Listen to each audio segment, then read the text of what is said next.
What's happening, my YouTube friends and family? So what is the business of your business? Not like none of your business, but what is the business that your business conducts separate from your line of business? I know that sounds dumb, but think of it kind of like we both work at the same place. We have the same income. But yet, I'm driving a fancy new car, I live in a nice neighborhood, and you feel like you don't make enough to even pay the rent. And you could flip that if you want, if it hurts your feelings. You could be in the nice pad and I'm struggling with paying rent. So the business of your business is what you do to not live paycheck to paycheck in your company's finance. I see it very often on different social media. People are like, hey, how much do you guys take home after expenses? And that's the wrong mindset, guys. Your business isn't a matter of what you get to spend after you pay your bills. Your business is going to provide you a paycheck, but you want your business to flourish and not be you or an extension of you. Your business is a life of its own and finance of its own, and you want that to always grow. In some people's cases, they pull money out of their business and start other businesses, especially if you have a business partner. So if you bought a box truck and it's with somebody else, then you might want to decide whether you're going to grow that business with that person, or you're each going to pull out equal amounts. But the long-term idea here is that your trucking business or whatever business you're in, if it's all yours, you want it to develop wealth and make more than just your operational money. This is what larger companies do, and this is why some of them seem to get loans when the rest of us can't. So what are some examples? The company I work at, I deliver what they call bulk gas. And so it's actually a liquid, but I'm not really going to go into details of it. But this company also has like retail stores where you show up and you can buy like welding supplies and you can get oxygen and acetylene and so on. And so what's the business of their business? Well, they're selling you the gas, and that keeps the plant operational. I distribute for a plant, right? And so the plant makes money selling the gas or liquid, depending on what form you get it in. But the business of their business is when you show up and you need to buy, a torch setup where you need 2 tanks, they offer you a cheap rental on a monthly basis.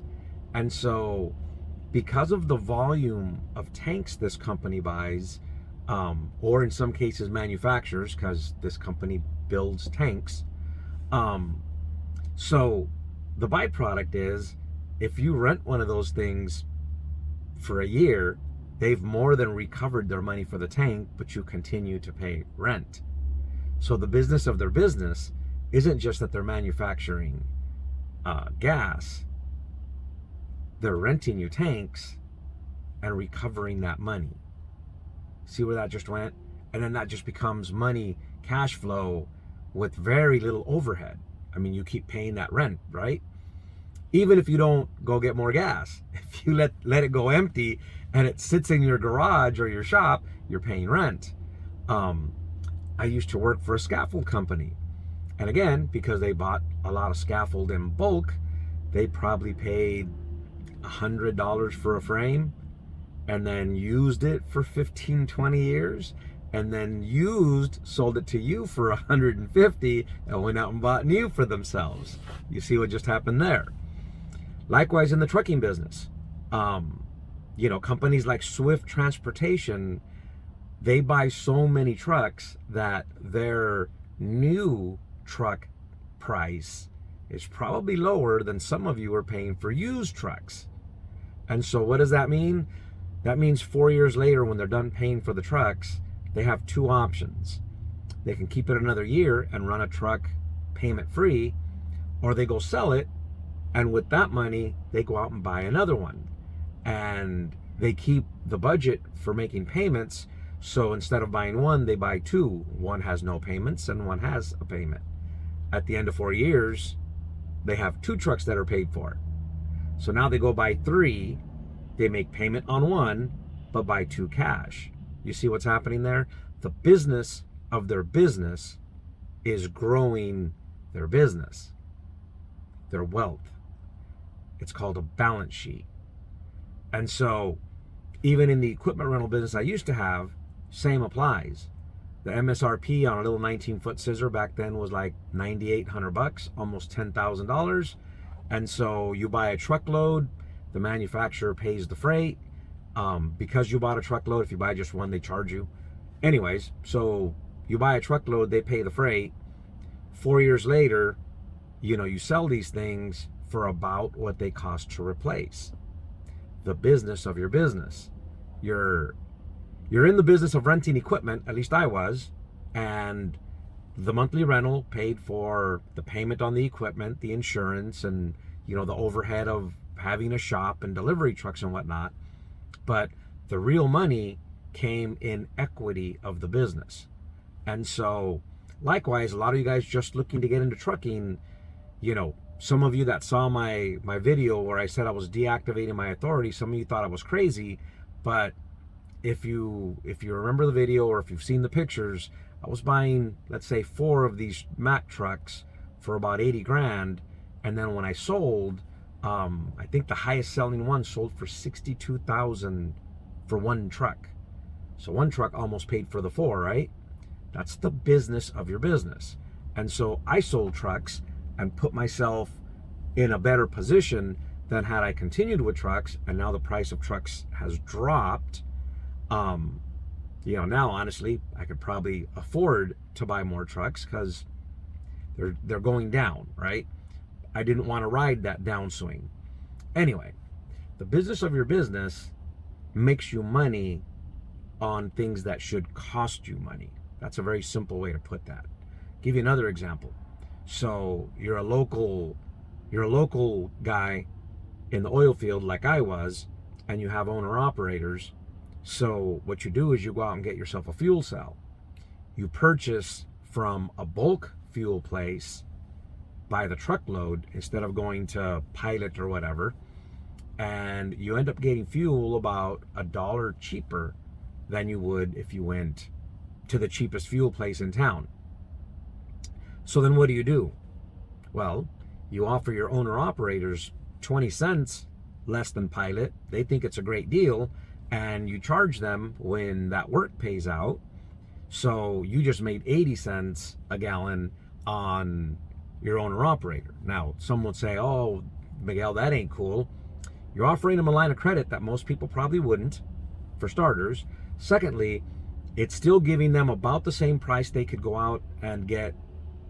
It's probably the best price they're going to get, unless they do what you're doing, which, to make a 10,000 gallon order at, let's just say, $3.50 a gallon is $35,000. How many owner operators are going to be able to swing $35,000? And it's due. If you want the cheapest deal, it's due on delivery. So it's due that same day. If you give up a little bit of a discount, you pay it in 10 days. So how many can come up with 35 grand just for fuel in 10 days? So, point here being, you can make money on the money you're making. That's the real deal.